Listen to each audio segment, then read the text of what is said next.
Curl आएगा वो हमारा नॉन जीरो आएगा। तो ये एक तरह से अगर हम डाइवर्जेंस की बात करें वो रिप्रेजेंट कर रहा था कि कितना स्प्रेड आउट या स्प्रेड इन कर रहा है।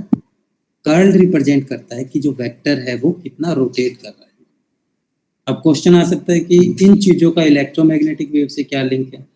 अब आप इलेक्ट्रोमैग्नेटिक वेव्स को सोच के देख लीजिए, उसके अंदर डाइवर्जेंस भी मिलेगा जिसमें इलेक्ट्रिक फील्ड जो है वो डाइवर्ज कर रहा है, इलेक्ट्रोमैग्नेटिक वेव डाइवर्ज कर रही है। ऐसी सिचुएशन भी होगी जिसमें फील्ड हमारा रोटेट करता है, जैसे मैग्नेटिक फील्ड है। तो we have the similar situation. Similarly electric field और मैग्नेटिक फील्ड जो है पोजीशन के साथ चेंज भी करते हैं।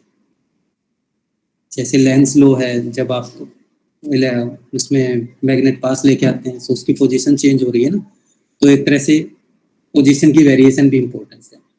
तो ये जो हम सिंपल मैथमेटिकल कॉन्सेप्ट पढ़ रहे हैं, ये इसका इलेक्ट्रोमैग्नेटिक थ्योरी में एक्सटेंसिव रोल है।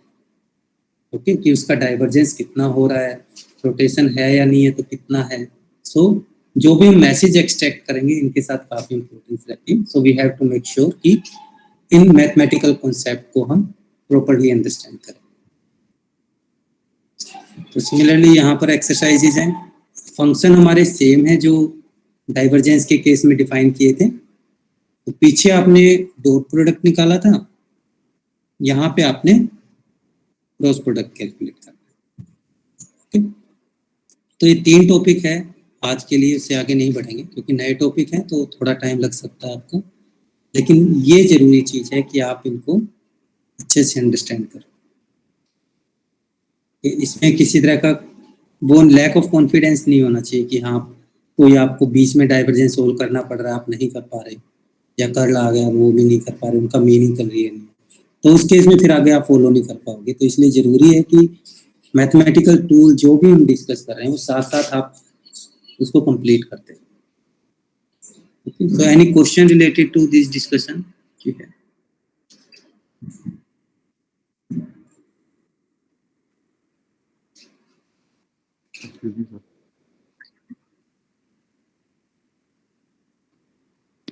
शिवम क्वेश्चन है बच्चे आपके?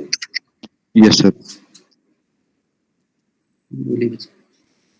सर जैसे ये कर्ल ऑफ द वेक्टर है सर, जैसे कोई वेक्टर अगर रोटेट करेगा तो सर वो किस पॉइंट के रिस्पेक्ट पे करेगा सर, मतलब एक्सिस वो क्या तो होगा? वेरी कर सकता है, इसमें हम उस पॉइंट की तो बात ही नहीं कर रहे। जैसे मान लीजिए यहाँ पे रोटेट कर रहा है इस पिक्चर में, तो इसका ओरिजिन हमारा या रोटेशन का पॉइंट है ये हो जाएगा।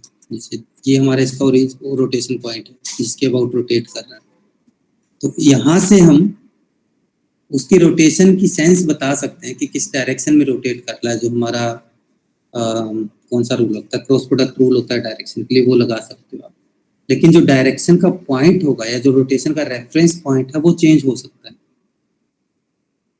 ठीक है ना। उसको हम यहाँ से जनरलाइज नहीं कर सकते कि वो हम किस पॉइंट पे रहेगा हमेशा।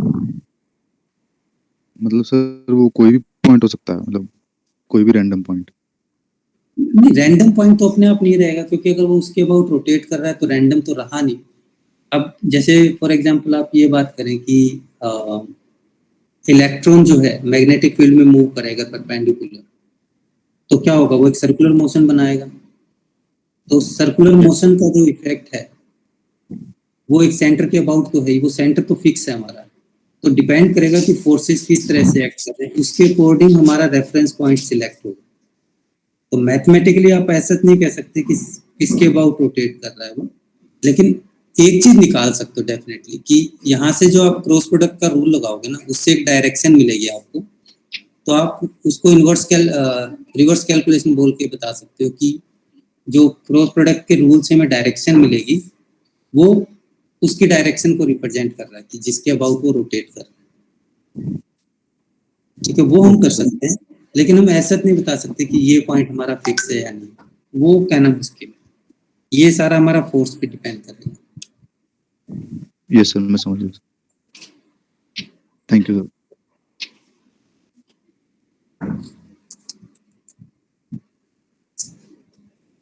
Anyone else?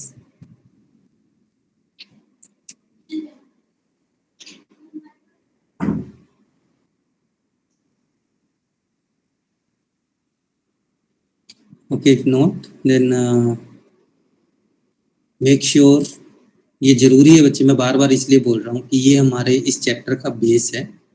तो जो भी हम कॉन्सेप्ट डिस्कस कर रहे हैं ना आज, इसीलिए मैंने आगे वाला पार्ट यहीं पे स्टॉप कर दिया ताकि जो नए टॉपिक है वो आप अच्छे से कवर कर पाओ।